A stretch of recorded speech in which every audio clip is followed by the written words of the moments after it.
छोड़ देना भूला नहीं। हाँ वही बता रहे।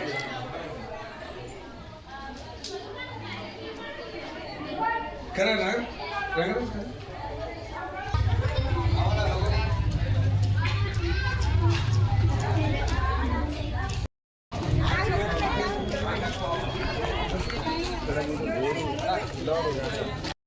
ముప్పై వార్డు అందు కాంగ్రెస్ పార్టీ తరఫున ఎన్నికల ప్రచారం ప్రారంభించడం జరిగింది. ఉదయం ఇంద్రనగర్ కాలనీలో ప్రచారం పెద్ద ఎత్తున నిర్వహించుకోవడం జరిగింది. ఇప్పుడు గరీంనగర్ విద్యానగర్ కాలనీ నందు వార్డు ప్రజలతో పెద్ద ఎత్తున ఈరోజు మా అభ్యర్థి అయినటువంటి కాకి విజయలక్ష్మి గారి ఆధ్వర్యంలో గడప గడప కార్యక్రమం ఈరోజు తీసుకోవడం జరిగింది. ప్రతి గడపకు వెళ్ళి కాంగ్రెస్ పార్టీ తరఫున ఓటు వేయమని, చేయి గుర్తుపైన ఓటు వేయమని ప్రజలను వేడుకోవడం జరిగింది. చైర్మన్ అభ్యర్థిగా గడ్డ మన్నయ్య గారు, ప్రసాద్ కుమార్ అన్న గారి కూతురు గడ్డ మన్నయ్య గారు పోటీ చేస్తున్నారు. మా వార్డు నుండి కాకి విజయలక్ష్మి గారు కాంగ్రెస్ పార్టీ తరఫున పోటీ చేస్తున్నారు. వారికి ప్రజలందరూ గత 40 సంవత్సరాల నుంచి మా కుటుంబాన్ని, మా బోండల కుటుంబాన్ని ఎలాగైతే ఆశీర్వదించారో ఈరోజు కాకి విజయలక్ష్మి గారిని కూడా ప్రజలు పెద్ద ఎత్తున ఆశీర్వదించి చేతి గుర్తుపైన ఓటు వేసి మా వార్డు యందు విజయలక్ష్మి గారిని గెలిపించి ఆ గిఫ్ట్ను గడ్డ మన్నయ్య గారు చైర్పర్సన్గా, వికారాబాద్ మున్సిపల్ చైర్పర్సన్గా కావడానికి దోహదపడుతుందని కోరుకుంటూ ఈ అవకాశం ఇచ్చిన పెద్దలందరికీ మరియు మా వార్డు ప్రజలకు, యువకులకు, మహిళలకు పెద్ద ఎత్తున చేతులు జోడించి వేడుకుంటున్నాను. చేతి గుర్తుపైన రేపు జరగబోయే 11 తారీఖు నాడు ఏవైతే ఎన్నికలు ఉన్నాయో చేతి గుర్తుపైన ఓటు వేసి విజయలక్ష్మి గారిని గెలిపించాలని, అలాగే మున్సిపల్ చైర్పర్సన్గా మన మేడం అనన్య మేడం గారిని గెలిపించాలని కోరుకుంటున్నాను.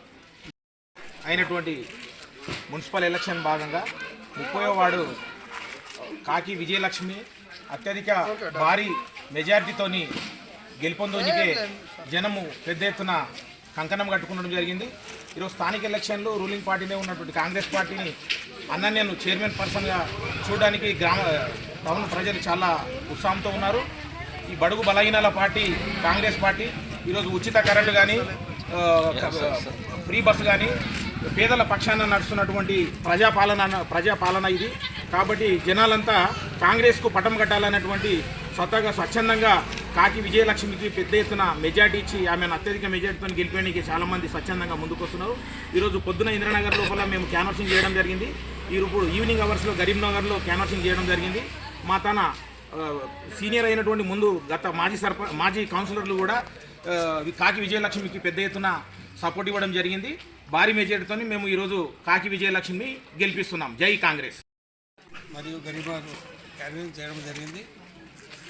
కాకి విజయలక్ష్మికి భారీ మెజార్టీతో జీపియాలని ప్రజలను కోరడం జరిగింది.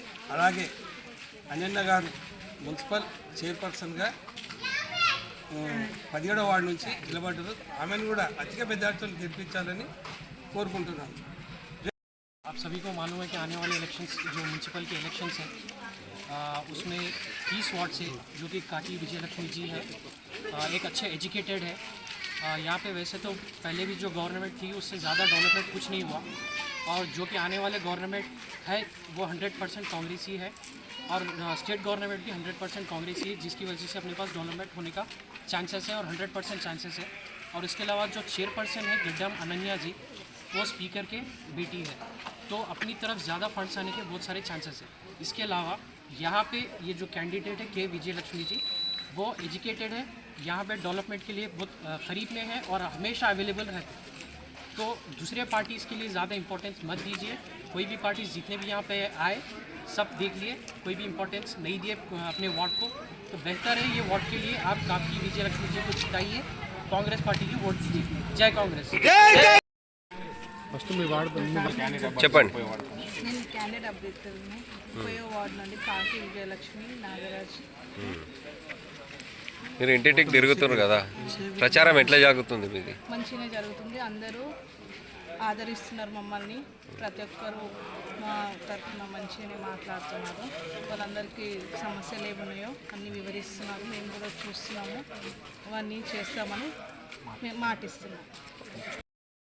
మున్సిపాలిటీ ఎన్నికల్లో భాగంగా వికారాబాద్ మున్సిపాలిటీ ఆధ్వర్యంలో కాంగ్రెస్ పార్టీ తరఫున చైర్మన్ అభ్యర్థి అయినటువంటి అన్నన్న గారిని బలపరుస్తూ వికారాబాద్ పట్టణంలోని 30వ వార్డు కరీంనగర్, విద్యానగర్, ఇందిరానగర్ కాలనీలకు సంబంధించి ఈరోజు ప్రచార కార్యక్రమంలో పాల్గొనడం జరిగింది.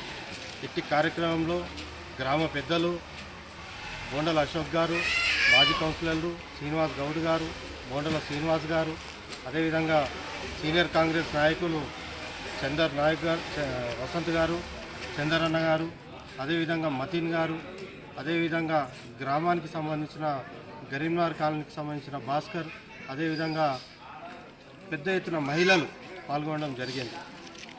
మొట్టమొదటిగా ఈరోజు వికారాబాద్ పట్టణంలోనే ఇంద్రానగర్ కరీంనగర్ అంటే ఒక మంచి గ్రామ వాతావరణం ఉన్నటువంటి పరిస్థితి. ఇలాంటి గ్రామాన్ని ఒక అభివృద్ధి పదంలో తీసుకుపోవాలని ఏదైతే రేవంత్ రెడ్డి గారు ప్రజాపాలన ఇందిరమ్మ రాజ్యం ఏదైతే కేసీఆర్ గడీల పాలనను 10 సంవత్సరాల కాలంలో జనాలు పడుతున్నటువంటి ఇబ్బందులను ఆయన పసిగట్టి ఈరోజు ఒక కేసీఆర్ కుటుంబ అహంకారానికి అవినీతి పాలన అంతమొందించి ఈరోజు ఒక ఇందిరమ్మ రాజ్యాన్ని స్థాపించడం జరిగింది. ఈ యొక్క వార్డు 30 వార్డుకు సంబంధించి గత 2 సంవత్సరాల పాలన కాలంలో ఇప్పటి వరకు కరీంనగర్ ఇందిరానగర్ కాలనీకి కలుపుకొని దాదాపు 25 ఇండ్లు శాంక్షన్ అయితే, ఇందిరమ్మ ఇండ్లు శాంక్షన్ అయితే ఒక 15 ఇండ్ల వరకు ఈరోజు వర్క్ చేయడం జరిగింది. అదేవిధంగా సీఎంఆర్ఎఫ్ చెక్కులు కానీ, కళ్యాణ లక్ష్మిలు కానీ, షాదీ ముబారకులు కానీ ఇలా చెప్పుకుంటూ పోతే 2 సంవత్సరాల కాంగ్రెస్ పార్టీ ప్రభుత్వంలో కాంగ్రెస్ హయాంలో జరిగినటువంటి సంక్షేమ పథకాలు ఇప్పుడు మున్సిపాలిటీ ఎన్నికల్లో మీరు కాకి విజయలక్ష్మి గారిని బలపరిచి ఆమెకు ఓటేసి గెలిపించుకున్నట్లయితే ఏదైతే కరీంనగర్లో ముఖ్యంగా ఈ రోడ్ల సమస్య కరీంనగర్ ప్రాంతానికి ఉంది. కరీంనగర్లో సీసీ కెమెరాల ఒక సమస్య ఉంది, వీధి దీపాల సమస్య ఉంది, అదేవిధంగా వాటర్ సమస్య ఉంది. మేము ఒకటే చెప్తా ఉన్నాం, ఖచ్చితంగా మీరు మాకు ఓటేయండి, కాంగ్రెస్ పార్టీని గెలిపియండి. మీకు గెలిచిన తర్వాత గెలిచిన మొదటి నెలలనే ఈ రోడ్లకు సంబంధించినటువంటి సీసీ రోడ్లకు సంబంధించినటువంటి ఏర్పాట్లను చేస్తామని, అదేవిధంగా మన సీసీ కెమెరాలను కూడా పెట్టిస్తామని చెప్పి వీధి దీపాలను కూడా పెట్టిస్తామని, ముఖ్యంగా కరీంనగర్ కాలనీకి 11 kV సబ్స్టేషన్ వైరింగ్ అనేది ఉంది. అంటే ఈ కాలనీకి ఆ వైర్ అనేది సంబంధం లేదు, అది బయటకు ఎక్కడో పోతుంది. దానివల్ల ఇక్కడ జనాలకు వాళ్ళ ఇళ్లలో ఉన్నటువంటి ల్యాప్టాప్స్ కానీ, కంప్యూటర్స్ కానీ, టీవీలు కానీ హై వోల్టేజ్ వచ్చి అవి పేలిపోయే ప్రమాదం జరుగుతుందని చాలామంది చెప్పారు, నా దృష్టికి తీసుకొని వచ్చారు. నేను ఖచ్చితంగా కరీంనగర్ కాలనీ వాసులకు, యువకులకు, చదువుకున్న వాళ్ళకి విజ్ఞప్తి చేస్తూ ఉన్నా. ఏదైతే కరీంనగర్లో 11 kV సమస్య ఉందో ఆ సమస్య పరిష్కారానికి నేను ఖచ్చితంగా ప్రసాద్ కుమార్ గారికి దృష్టికి తీసుకెళ్ళి ఆ సమస్యను పరిష్కారం చేస్తానని, అదేవిధంగా మీరు ఏదైతే కరీంనగర్ డెవలప్మెంట్ కోరుకుంటారో ఖచ్చితంగా నేను రాష్ట్ర ముఖ్యమంత్రి గారికి చాలా దగ్గరగా ఉంటా. ఆ విషయం మీకు అందరికీ తెలిసిందే. నేను ప్రతి సమస్యని కరీంనగర్ సమస్యని స్పీకర్ గారి దృష్టికి తీసుకెళ్ళి, ముఖ్యమంత్రి గారి దృష్టికి కూడా తీసుకెళ్ళి ఖచ్చితంగా కరీంనగర్ వాసులు చాలా సంవత్సరాల కిందట ఈ గ్రామం ఏర్పాటు చేయడం జరిగింది, కానీ డెవలప్మెంట్ లేదు.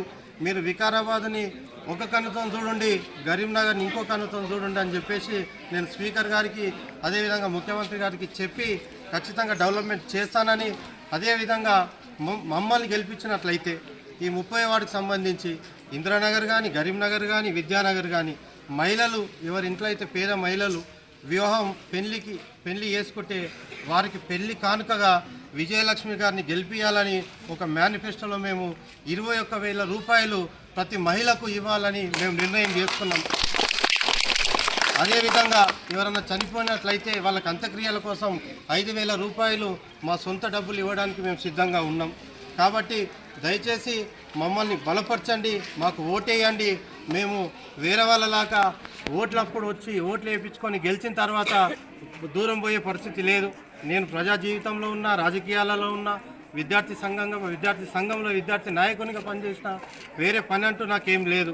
నేను పబ్లిక్ సేవలో ఉన్నా, రాజకీయాలలో ఉన్నా.